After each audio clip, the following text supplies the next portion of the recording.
guys, Mike the Cop, and welcome to part 2 of what it takes to be a good cop in a pretty bad world. Real quick, in the first video, I failed to mention actually one of the solutions I would love to be able to actually imbalance in our hormones and problems with injuries is that you need to go get checked out, right? Get some blood work done, get it reviewed by a physician. If you have nagging injuries, go get it dealt with so that you can take the steps necessary for recovery and balance and be at your best. Today's video is all about being mentally fit for the job. Stress resilience.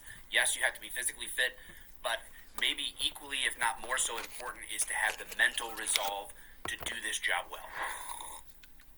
Let's do this.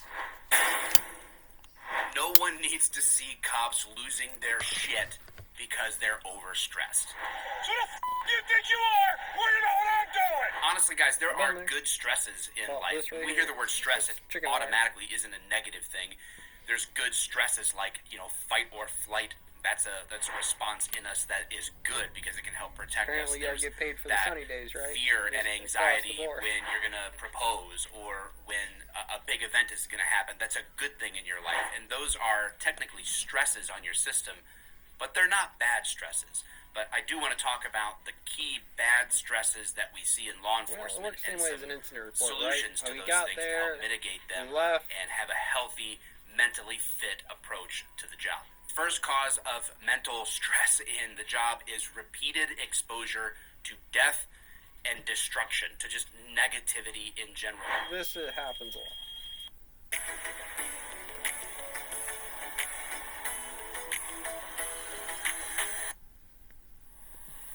Ramen. That soulful bowl full of noodles and broth.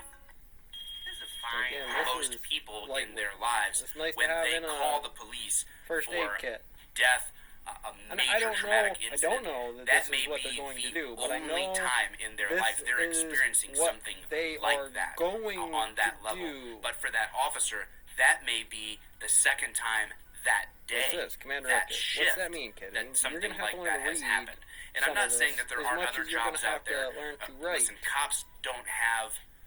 they're not special people per se, but they are unique. There is a unique set of circumstances and experiences that come along with being a police officer that set it apart from other professions, and that's all I'm saying. The point being is that you're not going to have a stretch of a career as a police officer without being repeatedly exposed to very traumatic, negative things. Now, of course, someone in our society has to be responsible for dealing with these things, and it falls upon law enforcement and other first responders to do that, and that's okay. We're not going to be able to avoid this, but we need to be aware of it so that we can mitigate it properly.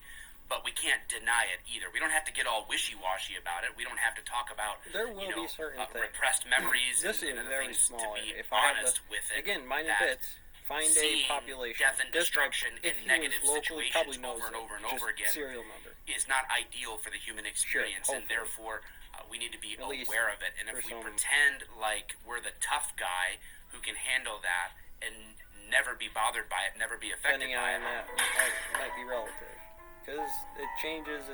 We're already off on the path to creating some negative responses to how we deal with that kind of stress. Again, from the second cause level, is hypervigilance.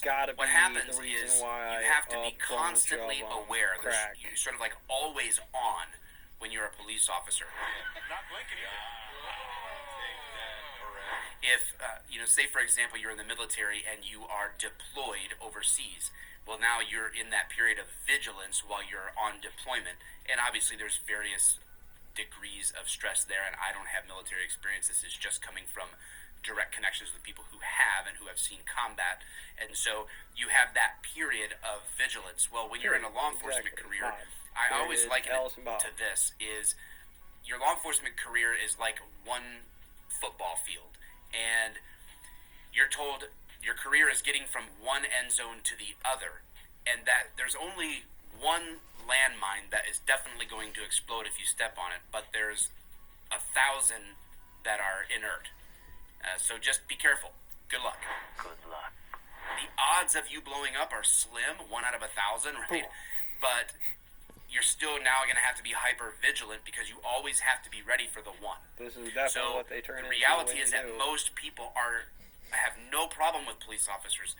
Most police officers have no problem with people. Everybody gets along. But the reality is that we have to be ready for the one that doesn't, unless they mitigate it, right? I'm just talking about the causes. Here, it might as well be perfect, short of the fist fight that broke out. But is for lots political of pressures. Even Dr. King's assassination did not have the worldwide impact. Lots George of reasons Floyd. about rabbit kelp and timelines. Many of you may not have watched my video of why I stopped being a cop. And part of the contributing factor to that was just the changing political landscape in which most cops who are leaving the job now early or choosing a different career path, they're doing so because of the fact not that there's bad guys out there that 1 in 1,000 we talked about in hypervigilance, but it's the pressures internally coming from administration and politicians above them driving a narrative and an agenda that is being pushed on you at the frontline level. And it just creates so much stress and anxiety from that angle that it's not worth for many people going through it anymore. The job is a noble job, but this political pressure is crazy increasing in our time. And that is something that we definitely have to be aware of and take into consideration and figure out ways, if I'm going to stay in this job, right? Like if that's you, if I'm going to do this job, or I want to be a police officer, I want to make a difference, and you have that fire in the belly and you're going to do it, great, go do it. But you have to be aware of this pressure so that you can deal with it when it comes. Traditionally, in the law enforcement world and first responders, kind of broadly speaking, have dealt with these stresses in some pretty bad ways, and this is an ongoing problem. And this probably isn't just unique to law enforcement. It's anybody dealing with high levels of stress. Typically will turn to solutions that aren't going to create an answer. They're going to be like a mirage, and you think that they're going to help you, and they end up disappointing you, and you're still just left in the desert of anxiety and stress and worry. They are substances, whether legal or illegal substances, turning to those as a way to dull the pain or the stress. What are you doing?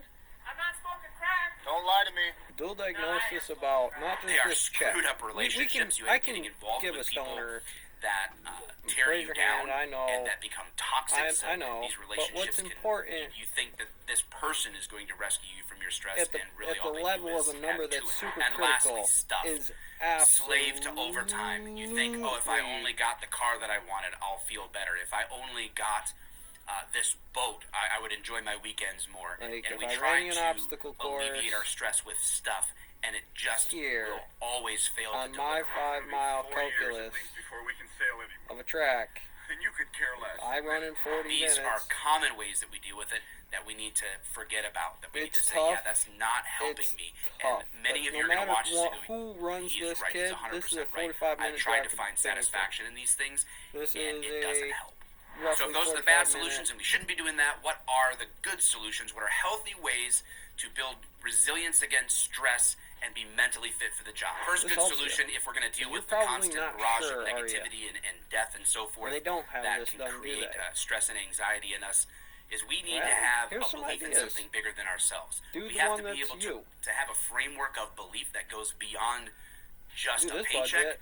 Maybe so that do we can this properly budget. put these things in One of perspective, and these. so that we can put ourselves One in of the these. narrative in healthy ways, and we can frame this in ways that aren't going to have a long-lasting impact on us. Call for Backup, which is a nonprofit organization I help support. They did a survey, which this is not a Harvard study or anything like that, but in the survey they found 36,000 clearly pounds that for a those tractor who trailer. invested more time in their faith, and we didn't distinguish between Christianity or Judaism or any other faiths out there. It was simply, do you practice your faith, and at what level? And those who consistently practiced Look, their faith kid. and were engaged in Kid, their I get place it, of man. worship more I often, will give you an were uncrackable way code less cipher. stressed than I those will. who did not. But it winds up you being need to going see E2 things this guy in bigger than town yourself and about put how yourself things and work. others in the proper perspective, so that you have a way to process floor the arrangements things are that you'll see. made, The next how solution is to algebras decompress taught. Oh my God, if you're wearing a dress, please keep your knees together. Nobody wants to see that. Oh. through fitness, which we talked about in the first video, and fun. Have some hobbies and a circle of friends that you can decompress know with each other. that have absolutely We probably nothing to would do with law enforcement. Get the only on people they ever really hang around with real, are real other first quick, responders, and so you take the constant negativity there that they see at work and they carry it with them into those relationships, and it creates some pretty nasty cycles of never really seeing things from a positive perspective, seeing things outside that bubble, and understanding that they're taking on the experiences of other people, but in their own life, they don't have to live that death and destruction and negativity constantly in their own life. They're free to live a real life. So find hobbies and people to be around that expand your interests and help you live especially a normal this page. life that Like, doesn't have anything to do with it's a with small work. business thing. Lastly, but don't focus on what you can't any one of these control. parts. This is a huge problem with Any cops one of these because parts could they be arrest as somebody and Kathleen, then like, well, I do they lots of can't overhead. stand how I kind admin of do dealt with engineering, them but and as an gave extra, them a there's lower bond. other They can't places stand and how ways the that it works. judge And and the not court just mention dealt with it. They calculus. can't believe this person got off. They That's- carry these things with them, or they see calculus when they situations teach at you work what? You're that are getting- beyond their control, and they hold on to that as if they can. But you can't control for you what don't. somebody else does. You can't control what admin does. You can't control what somebody on the street says to you, but you can control your response. Learning to give up the attempt at control for what you can't control anyway is hugely freeing. And I would recommend to you reading The Stoic Cop, Policing Through Stoic Virtues. I have read this book twice. You will relate to it, especially if you're a police officer, but if you haven't yet gone into the